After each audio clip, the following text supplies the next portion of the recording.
Bueno, habíamos hablado entonces que como un concepto de la fluidez de la membrana es la capacidad de estos componentes de moverse dentro de la membrana, o sea, la capacidad de los fosfolípidos y las proteínas de moverse dentro de la membrana. Esa capacidad de movimiento es lo que le confiere esa fluidez. Es decir, ¿para qué? Para que pueda permitir la difusión de sustancia, la apertura y cierre de canales para el transporte a través de la membrana.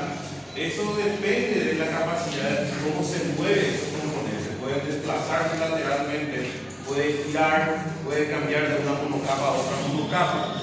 Eso es fluidez, ¿verdad? Entonces, hay ciertas condiciones que influyen en esa fluidez, en el mantenimiento de esa fluidez. Y hablamos, una de las cosas que influye mucho es la temperatura.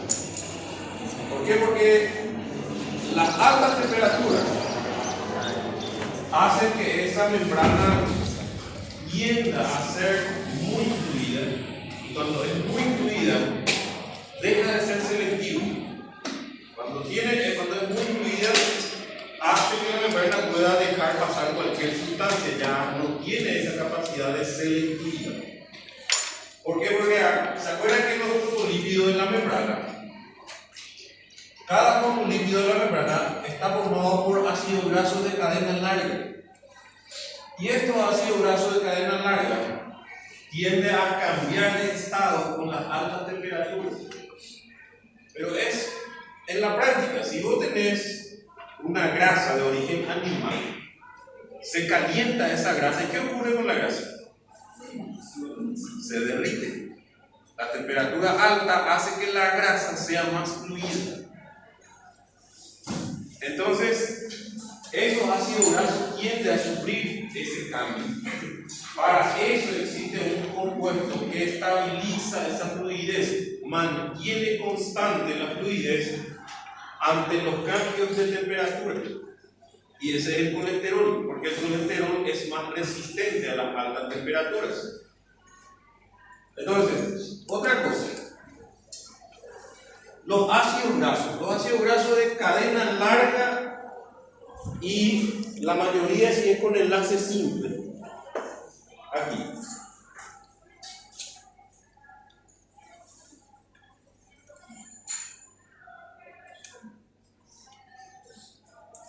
Entonces, la temperatura, el grado de insaturación de los ácidos grasos. Es decir, cuando más doble enlace tiene la cadena, puede ser más fluida.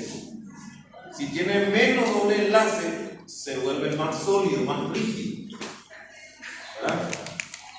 La longitud de la cadena, mientras más ácido graso tiene la cadena, tiende a ser más rígido. Entonces, el contenido de colesterol. ¿Sí? Mayor grado de insaturación, mayor fluidez.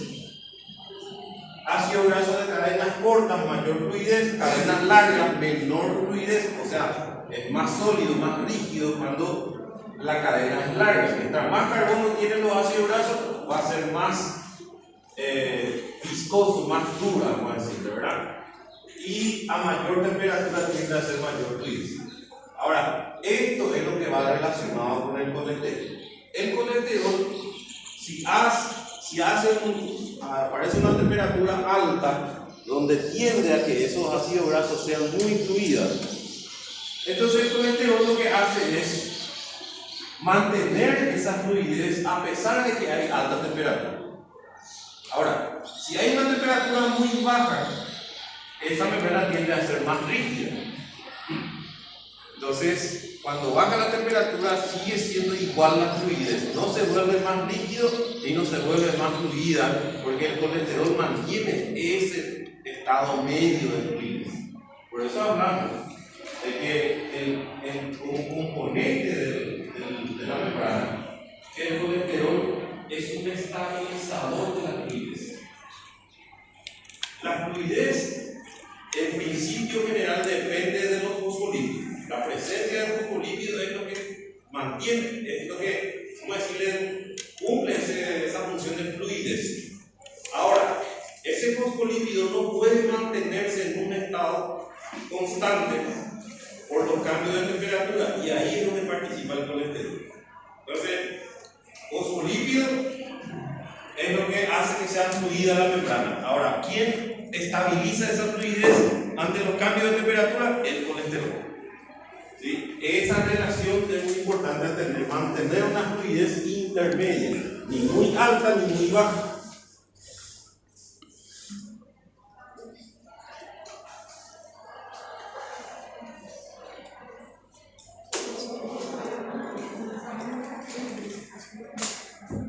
Bueno, permeabilidad de la membrana, habíamos hablado entonces que hay sustancias que se transportan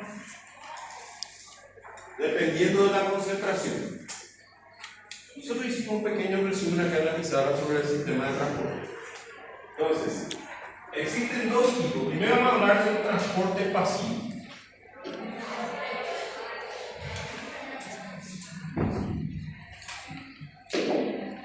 ¿Qué es el transporte pasivo? Es un tipo de transporte a través de la membrana que se produce a favor del gradiente de concentración.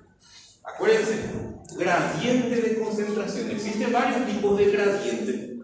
Yo tengo los tipos de gradiente acá. Tenemos el gradiente químico o gradiente de concentración, que es el concepto en cuestión, ¿verdad? Tener el gradiente eléctrico o gradiente de voltaje, que es determinado el paso de sustancias según la carga eléctrica. Y tener el gradiente electroquímico, que es ambos. Tanto la cantidad, o sea, la concentración, y también la diferencia de carga. Hablamos de gradiente de concentración cuando, si decimos que el transporte pasivo es a favor del gradiente de concentración, va de un lugar de mayor concentración de sustancia hacia donde hay menor concentración. Entonces no necesita de energía. ¿Por qué? Porque ese lugar donde hay menor cantidad de esa sustancia es atraído hacia ese lugar. Entonces no necesita vencer ningún tipo de resistencia. En pocas palabras, es como cuando el agua fluye hacia donde hay desnivel, ¿verdad? Es más o menos así. Entonces, sí.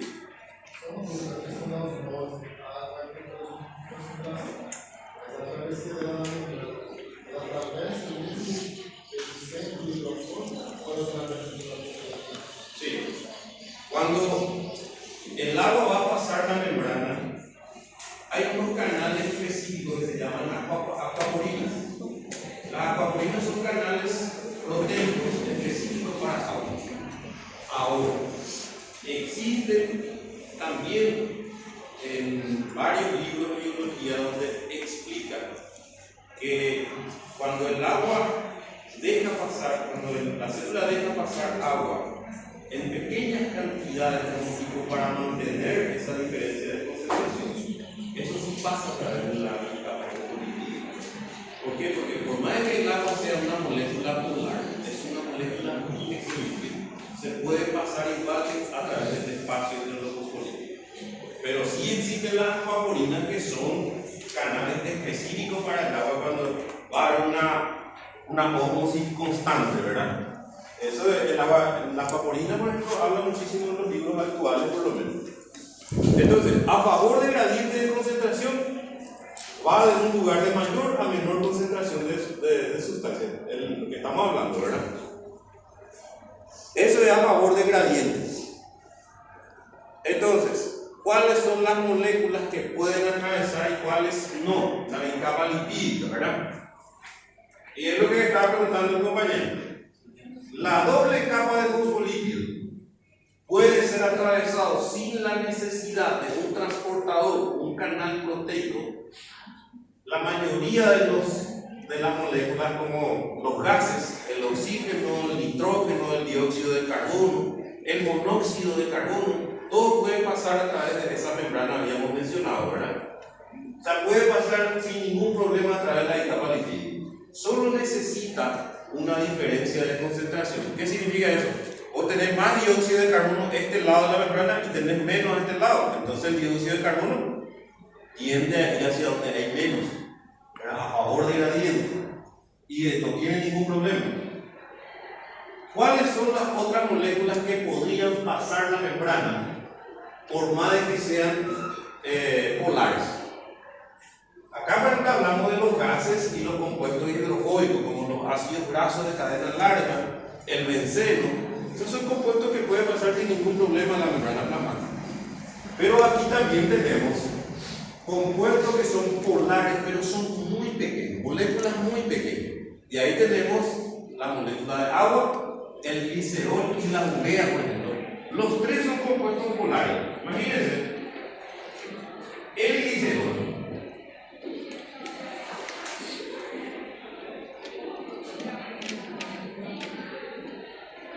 Es el glicerol o propanotrio. Es una molécula altamente polar, hidrofílico. ¿Por qué? Porque tiene 3 grupos H que puede formar enlace con el agua sin ningún problema. La urea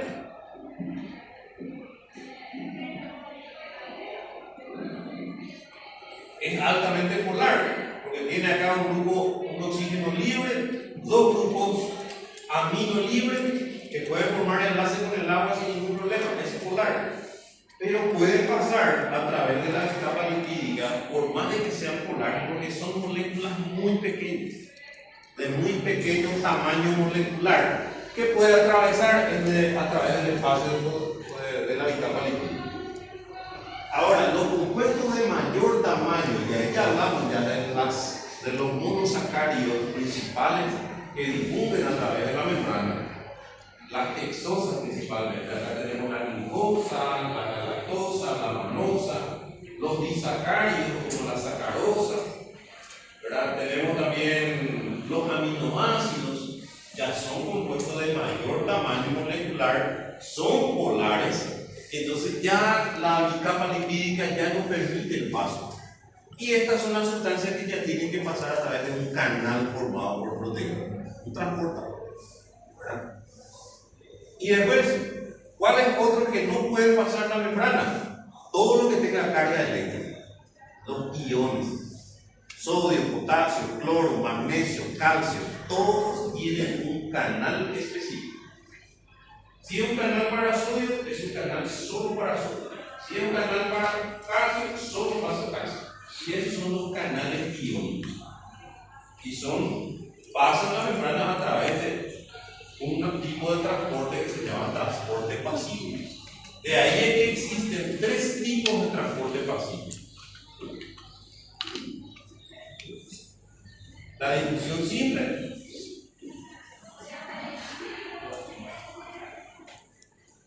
la difusión facilitada, y en este grupo le metemos a la ósmosis. Vamos a hablar específicamente del mecanismo de la ósmosis, pero tiene una pequeña diferencia con los dos.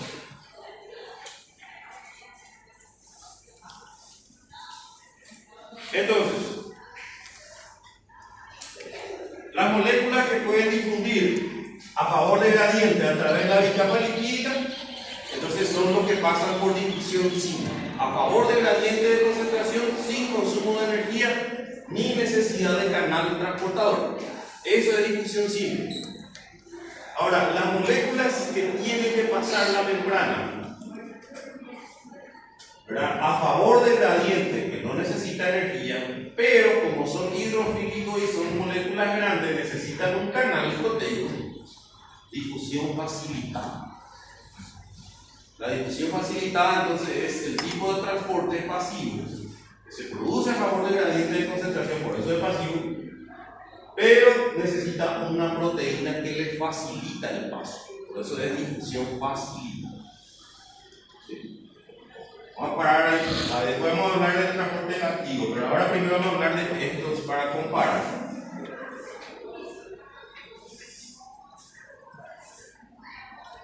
El tema de la difusión simple, entonces ahí está otra vez los grupos de moléculas que pueden y no pueden pasar la molécula. Difusión simple, hablamos entonces los apolares pequeños, oxígeno, nitrógeno, dióxido de carbono, que son los gases, los apolares de mayor tamaño, ácido graso, benceno, los alcanos, los alquenos, alquinos, todos pueden pasar la membrana, son hidrofóbicos, ¿verdad? Y moléculas polares muy pequeñas que habíamos hablado, urea, glicerol y agua, ¿verdad? Esta parte es donde yo quiero que tengan mucho, no sé si ya hablé sobre esto, no hablamos de esto, ¿verdad? ¿Ya hablamos ya? Ya me acordé. Sí. Bueno, entonces, si yo voy a hablar de la ósmosis, dijimos que en este caso hablamos de solutos, de sustancias que pasan de un lugar de mayor concentración a otro lugar de menor concentración. Ahora, en cuanto a la ósmosis, ¿cómo se produce? ¿Qué es lo que hace que el agua pueda pasar de un lugar a otro? Eso es uno, pero ¿qué es lo que le atrae? Los solutos. Entonces, cuando yo voy a hablar de ósmosis, cuando el paso, o sea que viste que si yo voy a decir, si yo pregunto, ¿qué es la ósmosis? Y la ósmosis en realidad es solo la difusión de agua a través de una membrana semipermeable, solo eso. Es el paso de agua a través de una membrana semipermeable. Ahora, ese paso de agua, ¿cuáles son las condiciones para que se produzca? Entonces, se produce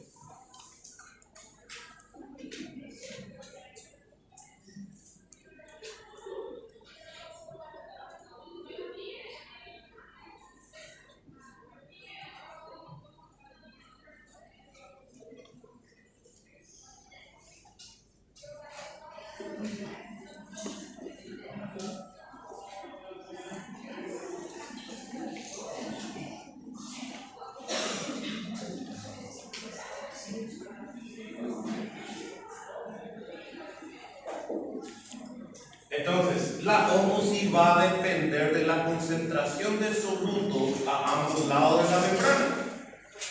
¿Y qué son solutos? Cuando yo digo soluto en este contexto, ¿a qué me estoy refiriendo? A todo elemento sólido o compuesto sólido que atrae el agua. ¿Qué puede ser? Iones, sales, aminoácidos, monosacáridos. A eso me estoy refiriendo cuando hablo de solutos. Si me refiero al agua, me refiero a solvente, líquido. Si me refiero a compuestos químicos o elementos químicos, me refiero a solutos. ¿Ok? Entonces, si yo tengo acá iones, mayor cantidad de iones, glucosa, aminoácidos, y acá tengo menos cantidad. En total, menos cantidad de glucosa, aminoácidos. Entonces, el agua, ¿hacia dónde va? ¿Se va hacia la izquierda o hacia la derecha?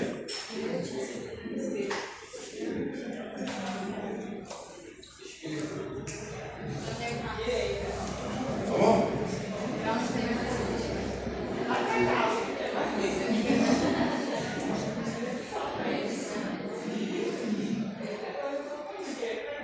El agua sí o sí va a difundir hacia donde hay mayor cantidad de solutos. ¿Sí?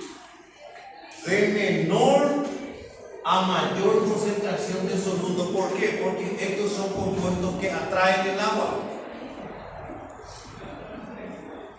Por eso es que habíamos hablado de esa parte. ¿Se acuerdan que dijimos que si yo someto a una célula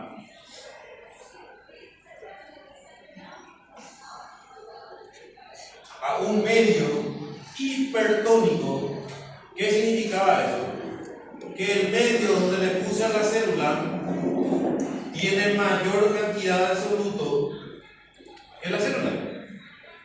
¿Qué ocurre con la célula ahí? ¿Qué pasa con el agua? El agua va a salir hacia afuera porque estos solutos que se encuentran en mayor concentración afuera atraen el agua. Entonces la ósmosis se va a producir siempre hacia donde hay mayor cantidad de soluto, de menor a mayor concentración de soluto. ¿Sí?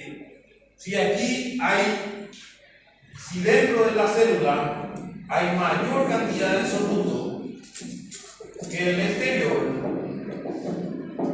el agua va a entrar.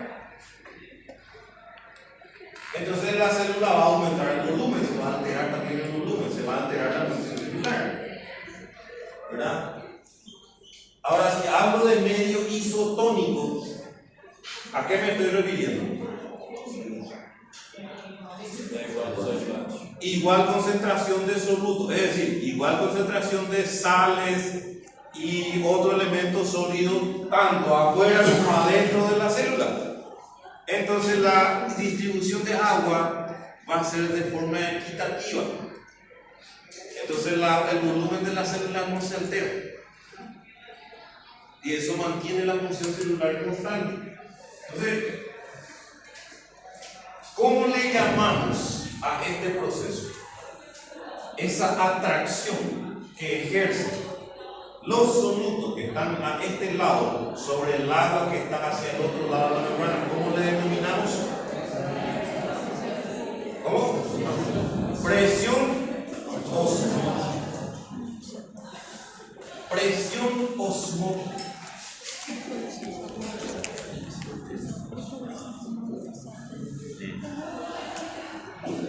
¿Sí?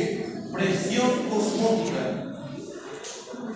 es la atracción que ejerce un grupo de solutos sobre el lado que está al otro lado de la membrana. O sea que la presión osmótica es lo que induce la ósmosis. Y esa presión osmótica es muy importante para los líquidos corporales. De ahí es que habíamos hablado que si tu paciente necesita solamente una hidratación de mantenimiento y no tiene alteración electrolítica, vos tenés que usar un suero fisiológico o suero isotónico. Suero fisiológico y suero isotónico es lo mismo. ¿Qué te dice el suero fisiológico o isotónico? Que es un suero que tiene una concentración de soluto igual a la corporal. Entonces hace que el agua se distribuya de forma equitativa, hidrata todos los compartimientos sin ningún problema. Ahora, si tu paciente no necesita y vos le transfundís un líquido hipertónico, un suero hipertónico, ¿qué vas a hacer con la célula? Esa célula va a empezar a deshidratarse y producir una alteración neurológica, sistémica. De ahí que es muy importante siempre saber si tu paciente tiene o no tiene alteración electrolítica, para saber si vas a usar o no qué tipo de suero. No es que vos usar todo el mundo el mismo tipo de suero, eso no. Yo tengo que entender esto, cómo funciona. Y lo más importante,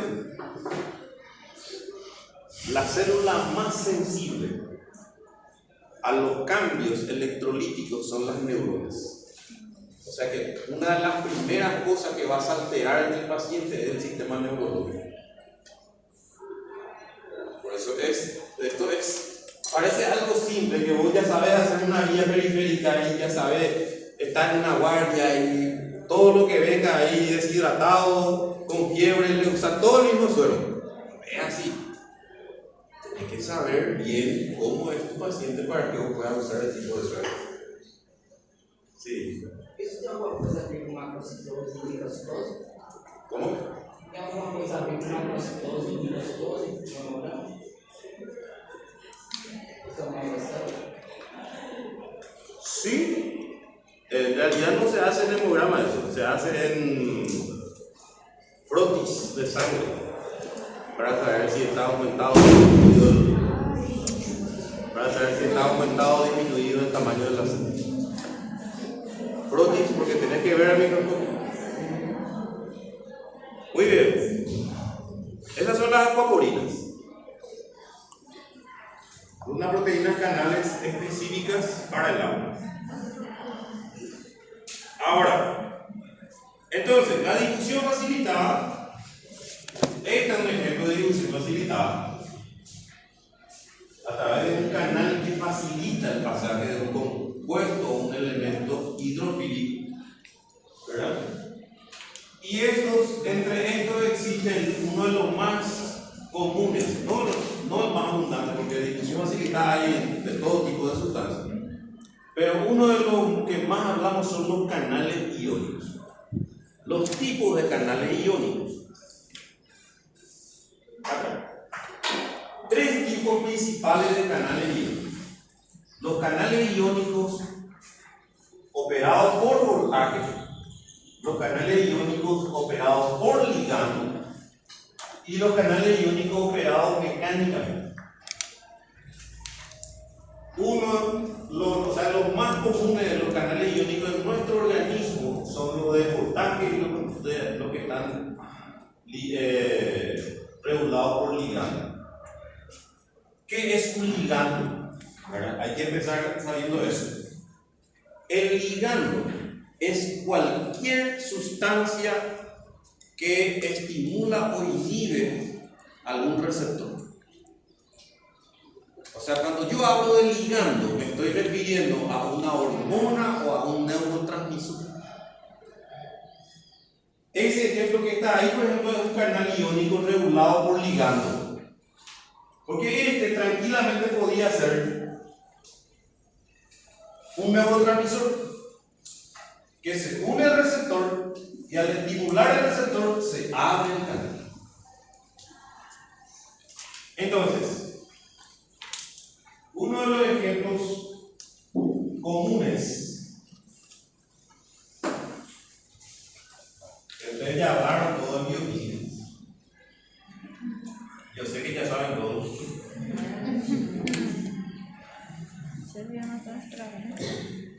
¿Cuál es el neurotransmisor que induce la contracción muscular? Entonces la acetilcolina tiene un receptor de membrana, que es proteico, ¿verdad? Este receptor de membrana está acoplado a un canal iónico.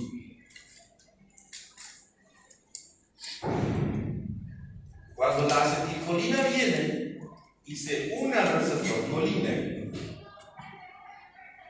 acá va a quedar entonces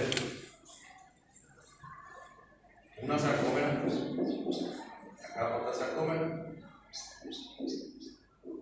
y acá baja se conecta acá. Entonces, cuando la acetilcolina se une al receptor, induce la apertura de este canal. ¿Y qué entra? ¿Cuál es el ion que despolariza para que se produzca la contracción muscular? Sodio. Entra sodio, despolariza la membrana, envía el estímulo en el interior de la célula y ese estímulo baja a través de una estructura entre las bandas Z que se llama sistema de calcio. No, por este como sarcoplasma. Los sarcoplasmas es todo el citoplasma. Los túbulos T, acá baja el estímulo a través del túbulo T y ese estímulo tiene que llegar a estas dos cisternas que están lleno de. ¿Cómo se llama esta cisterna? Sí, porque tiene un nombre de ese organoide. ¿Cuál es el organoide que almacena calcio dentro de las células musculares que le tienen? Retículo sarcoplasmático. Entonces el estímulo llega, estimula la salida de calcio del retículo sarcoplasmático. ¿Y dónde va el calcio? Es captado por la troponina C. El complejo miosina-troponina se da una vuelta une la cabeza de miosina al puente transversal de actina, se produce la contracción. Se acorta las acciones.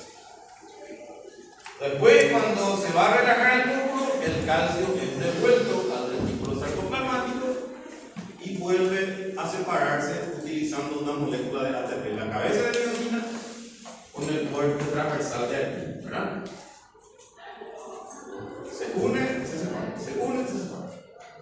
¿Se dan cuenta? Mecanismo de la contracción muscular. Es un canal iónico regulado por ligando. Tu ligando es la acetilcolina. O sea que la acetilcolina lo que hace es la apertura del canal de sodio. Después el sodio hace todo. Eso significa regulado por ligando. Y estos canales pueden ser varios tipos de canales. En las neuronas existen unos receptores. Vamos a suponer que esta es una membrana neuronal. Y acá hay un receptor que se llama receptor GABA para el neurotransmisor GABA, ácido gamma aminobutírico. Es un aminoácido. Este está ligado a un canal iónico.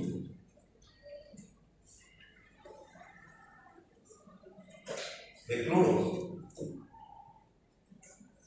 Entonces, cuando el GABA se une a su receptor, se abre el canal de cloro y entra cloro masivamente a la célula. ¿Qué va a pasar con la neurona? ¿Se deprime o se estimula?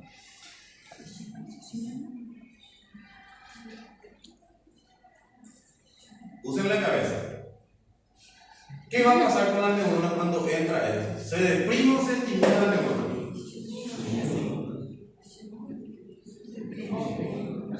Están pensando. Para que se estimule, vos tenés que meterle carga positiva. ¿Y el cloro qué carga tiene? Negativa. Va a producir hiperpolarización de la neurona. Va a deprimir la neurona. No va a responder al estímulo. Es un depresor. El GABA es un neurotransmisor inhibidor o depresor del sistema nervioso central. Y este es el mecanismo de acción de los medicamentos, la benzodiazepina, todo eso que el alprazolam, clonazepam, el nitrazepam, midazolam, todo ese grupo de fármacos, este es un mecanismo de acción. Induce, estimula el receptor GABA, entra masivamente cloro, carga negativa, deprime las neuronas. Por eso es que el sueño está ahí volado. Esa es una de las razones que esos medicamentos no se pueden tomar tanto tiempo, porque con el tiempo produce mayor deterioro neurológico, porque esa neurona está deprimido todo el tiempo.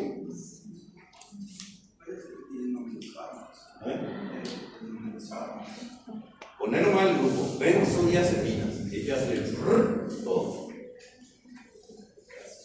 Bueno, pues la idea no es lo único que recuerde el nombre del fármaco, sino que la idea es entender que ese es un ejemplo de canales iónicos regulados por ligando y recordar como un concepto básico qué es ligando. Y un estimulador externo puede ser un neurotransmisor o una hormona que va a producir una estimulación o una inhibición de cualquier célula o va a inducir una respuesta de la célula. Eso es un ligando, el primer estimulador o el primer inhibidor. A eso le llamamos ligando. Después tenemos los canales regulados, canales iónicos regulados por voltaje. Y ahí tenemos los canales de sodio y eso que pasan directamente por difusión facilitada. Acá. ¿Por qué por voltaje? Porque la superficie de ese canal cerrado mantiene un voltaje, una carga eléctrica constante, que cuando el ion que necesita pasar la membrana se acerca a esa carga, induce un cambio de la carga eléctrica. Al cambiar al cambiar la carga eléctrica en la superficie de ese canal, se abre. Por eso es operado por voltaje. ¿Por qué? Porque el acercamiento o la relación de ese ion con esa proteína cambia el voltaje, cambia la carga eléctrica, y ese cambio de carga eléctrica es lo que lleva a la apertura. Acá se ve.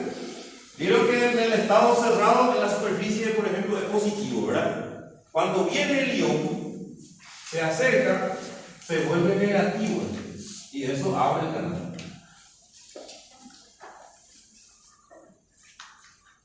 Lo que son regulados mecánicamente, acá por ejemplo tengo lo que son regulados mecánicamente no se produce ni por carga ni por ligando, sino que lo que directamente ocurre es induce la contracción o el movimiento de algunos componentes, principalmente las proteínas de la membrana, y esa contracción produce estiramiento del canal y eso lleva a la apertura. Generalmente está muy relacionado al esqueleto, o sea, las proteínas fibrosas que sostienen la membrana.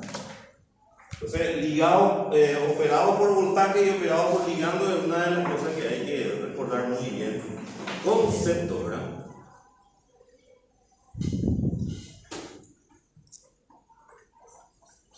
Justamente es lo que estábamos hablando. El que es operado por voltaje, entonces se abre al cambio en el voltaje en ambos lados de la membrana. Canal de sodio, de potasio, muchos de esos canales de estos iones son operados por voltaje, por el cambio de la carga eléctrica. Otra cosa importante que hay que recordar siempre, ¿por qué es tan específico cada canal iónico?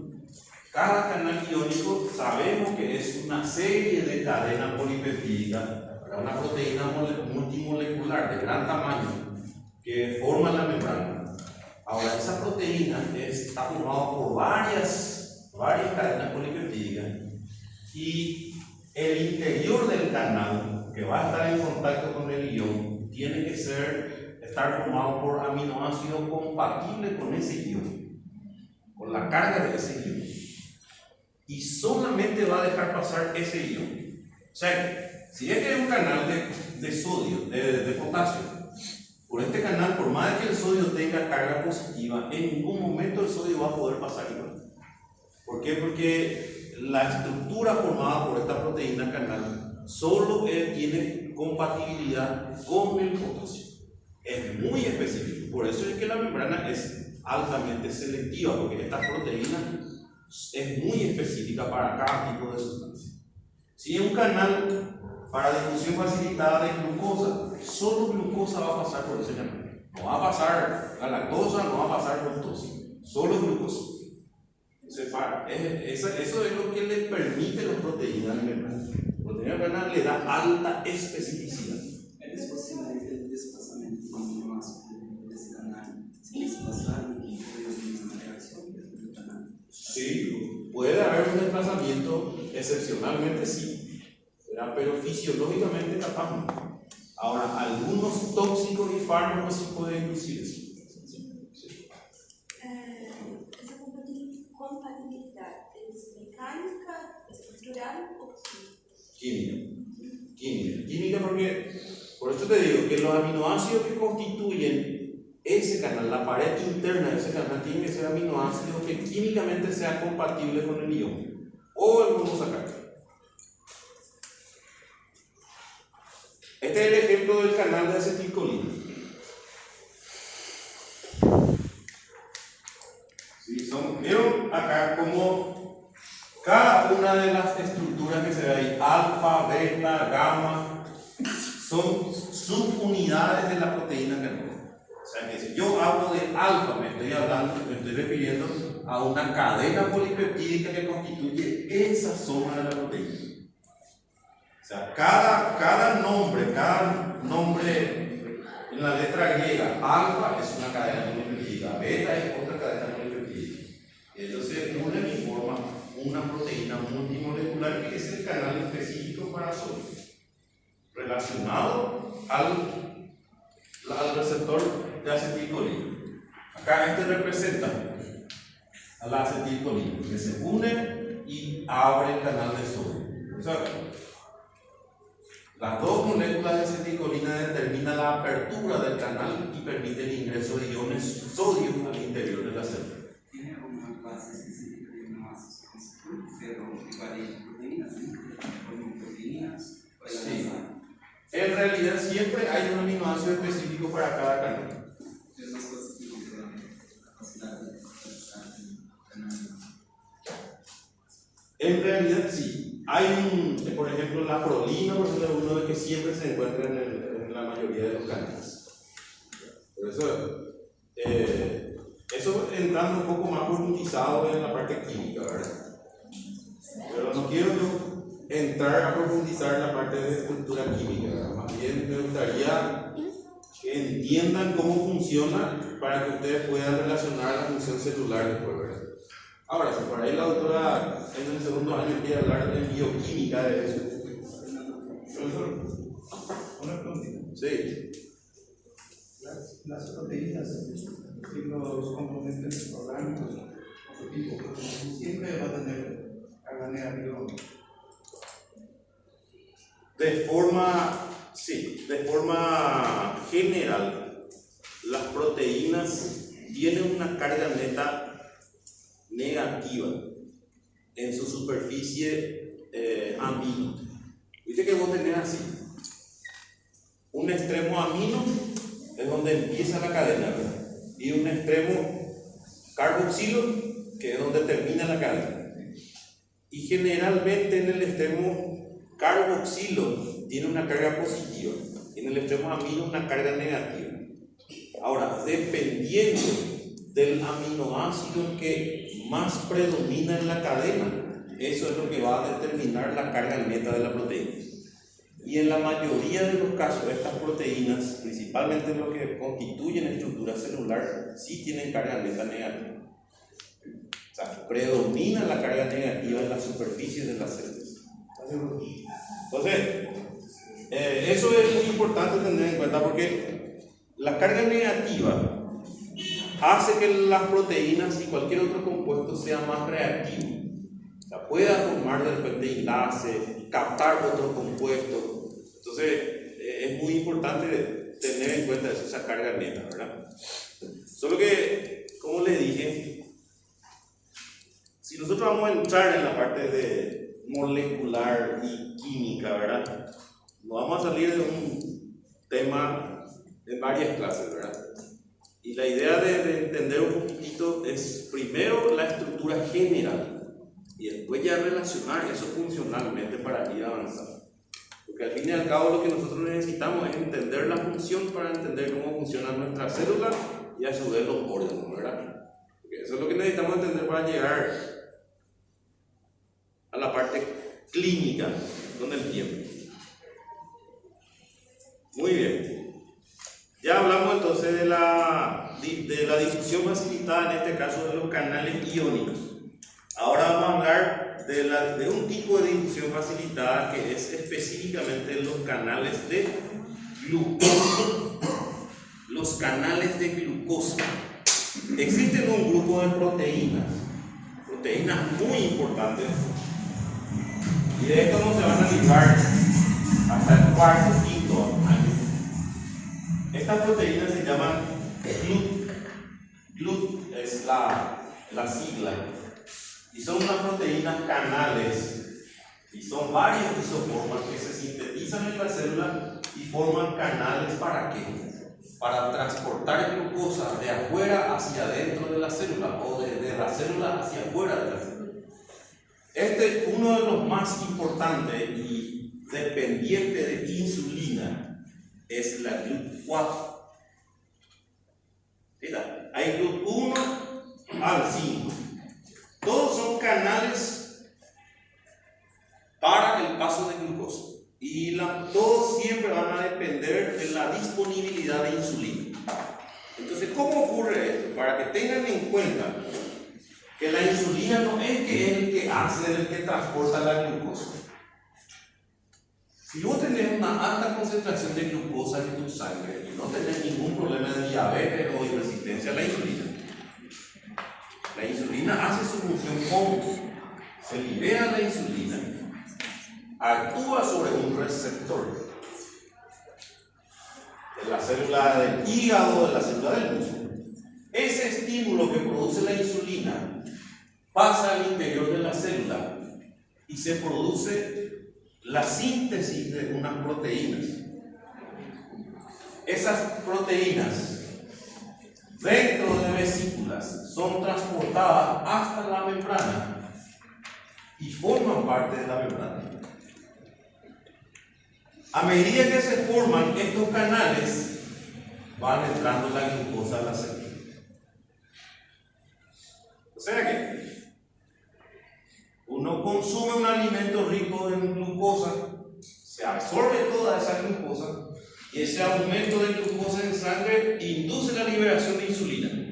La insulina, ¿qué va a hacer? Va a actuar sobre su receptor y ese receptor va a inducir la formación de proteínas canales específicos para glucosa, para que la glucosa empiece a pasar desde la sangre al interior de las células para que sea utilizado o almacenado y de esta forma va a bajar la glucosa en sangre.